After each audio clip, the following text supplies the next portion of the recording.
Hello बच्चों, question given है consider the following 6 electronic configuration remaining in orbitals are completely filled and mark the incorrect option. हमें incorrect option क्या है ये बताना, ठीक है। फर्स्ट पूछ रहा है स्टेबिलिटी ऑर्डर के लिए, सेकंड, फर्स्ट, फोर्थ और थर्ड में, ठीक है। यानी कि बेसिकली फर्स्ट, सेकंड, थर्ड और फोर्थ का हमें देखना है। तो इलेक्ट्रॉनिक कॉन्फ़िगरेशन फर्स्ट के लिए गिवन है 3s1 3p3, ठीक है। सेकंड के लिए गिवन है 3s2 3p2। थर्ड के लिए गिवन है बच्चों 4s2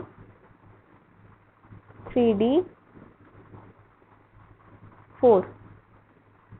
और ऐसे ही हमारे इसके लिए गिवन है फोर्थ के लिए 4s1 एंड 3d7, ठीक है। तो बच्चों जब हम इलेक्ट्रॉनिक कॉन्फ़िगरेशन से स्टेबिलिटी देखते हैं तो हमें पता होना चाहिए सबसे पहले orbital with lowest energy should be filled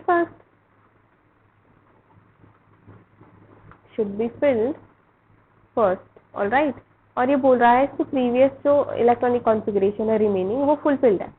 और साथ में हमें ये पता होता है जो फुल्ली फिल्ड होता है, फुल्ली फिल्ड स्टेबल होता है, और हाफ फिल्ड ऑर्बिटल उसके बाद आ जाता है, ठीक है। उसके बाद पार्शियल या हाफ फिल्ड बोल सकते हैं, देन हाफ फिल्ड,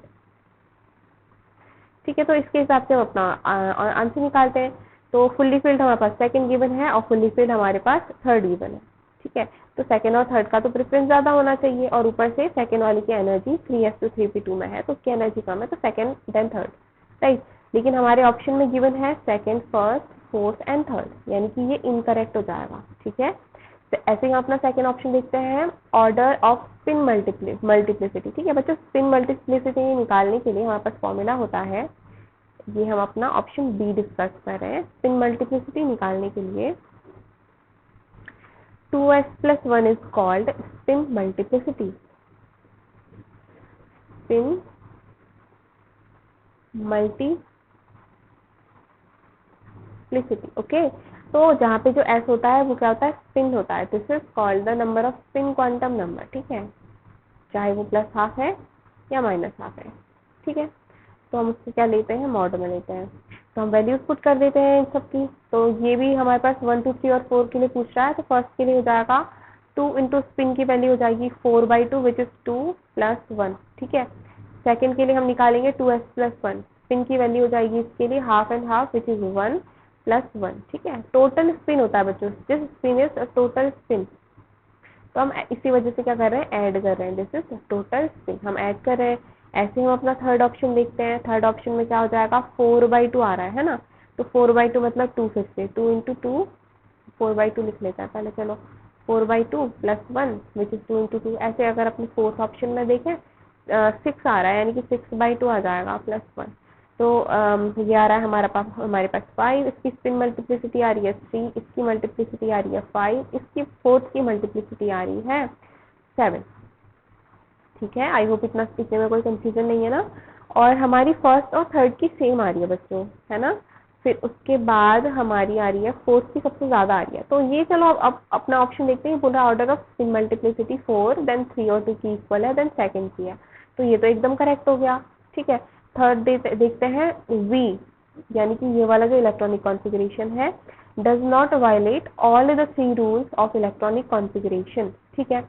तो हमें बताना है कि ये वायलेट कर, देखो हुंस रूल के अकॉर्डिंगली होना कैसे चाहिए। ये 4s के लिए और 4p के लिए बोल रहा है, ठीक है। 1s2 2s2 3s2 3p6, इस तरीके से हम लोग क्या करते हैं, एनर्जी के ऑर्डर पे पहले इलेक्ट्रॉनिक कॉन्फ़िगरेशन करते हैं और फिल करते हैं, ठीक है। तो बेसिकली होना क्या चाहिए, फर्स्ट सबसे पहले हुंस रूल के अकॉर्डिंग 4p में इस तरीके से बनना चाहिए 1 2 3, ठीक है। और जो फोर्थ है 3 भरने के बाद फोर्थ भरा जाएगा, चाहे वो यहाँ पे भरे चाहे हम वो यहाँ पे भरे, ठीक है। तो इसका मतलब does not violate all the 3 rules, सारे के सारे रूल्स तो वायलेट नहीं कर रहा है, लेकिन ये स्पिन इन्होंने क्या कर दिया है, सेम डायरेक्शन में भर दिया है, ठीक है। अगर ये इस तरीके से भरी रहती तो वायलेट नहीं करता। तो ये हम बोल सकते हैं इनकरेक्ट होना चाहिए बच्चों, ठीक है। वी हुंस रूल को तो वायलेट नहीं कर रहा है, तो ऑल बोला है, आई थिंक ऑल बोला है ना, तो इसका मतलब ये करेक्ट हो जाएगा, ऑल को वायलेट नहीं कर रहा है, ठीक है। तो डी ऑप्शन है, इफ वी आई यानी कि ये वाला configuration represents A, then A plus when kept near a magnet acts as a permanent paramagnetic substance. Okay, इसको हम डिस्कस करते हैं। देखो हमारे पास ये बोला है पैरामैग्नेटिक सब्सटेंस किसी से बिहेव करता है व्हेन ए को ए प्लस बना रहे हैं, ठीक है। तो अगर हम इसको ए, अगर फॉर एग्जांपल ये ए है तो वी आई हम यहाँ पे डिस्कस कर रहे हैं, तो ए प्लस होने पे इसका इलेक्ट्रॉनिक कॉन्फ़िगरेशन जाएगा 4s2 3d1, ठीक है। इसका मतलब है फ्री इलेक्ट्रॉन अवेलेबल है इसके पास, ठीक है। फ्री इलेक्ट्रॉन मतलब हो गया कि अनपेयर्ड इलेक्ट्रॉन अवेलेबल है। तो अनपेयर्ड इलेक्ट्रॉन होता है तो ये मैग्नेट के पास जाके ना पैरामैग्नेटिक कैरेक्टर शो करता है, तो this will show paramagnetic character. Okay, तो इसका मतलब ये भी सही है, ये स्टेटमेंट भी सही है, तो हमारा आंसर हो जाएगा ऑप्शन ए, ठीक है। तो हमारा आंसर है ऑप्शन ए, ठीक है। बस ऑप्शन सी में ऑल आपको देखना है, तो ये भी हमारा करेक्ट हो जाएगा। तो हमारा आंसर है ऑप्शन ए। आई होप आप लोगों को समझ में आया बच्चों, थैंक यू।